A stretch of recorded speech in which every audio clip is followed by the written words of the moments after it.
Email about a convicted killer leads to moments of terror for a victim's family after an alert service sent out a notice that Kevin Sweat was out of custody.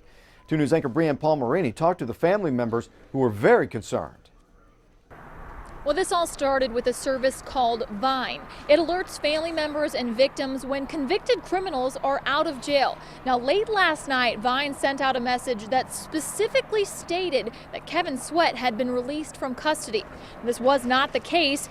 He was actually just being transported to the prison in McAllister. And as you remember, Sweat was convicted of the killing of the Waletka girls, Taylor Paschal Placker and Skyla Whitaker, along with his fiancee, Ashley Taylor. He has been sentenced to life in prison without the possibility of parole. And Ashley Taylor's parents were terrified when they got the message. I was scared to death. I was emotionally distraught. I was afraid for our lives, for our families' lives.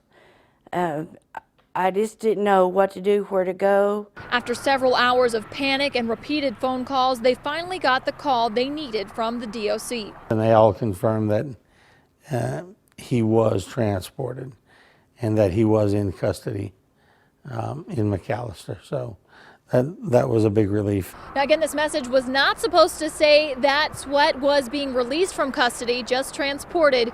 And Ashley Taylor's parents hope this does not happen again.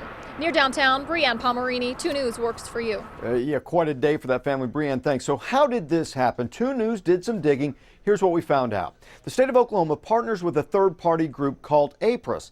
They're in Kentucky, and they've been doing this for 20 years. Oklahoma has partnered with them since 2006 to track criminals and alert victims' families when prisoners are moved or released. They say this is the first problem that they have had in the state of Oklahoma. APRIS called it a data entry error. The wrong code is apparently entered. They're working with the Department of Corrections to make sure it does not happen again.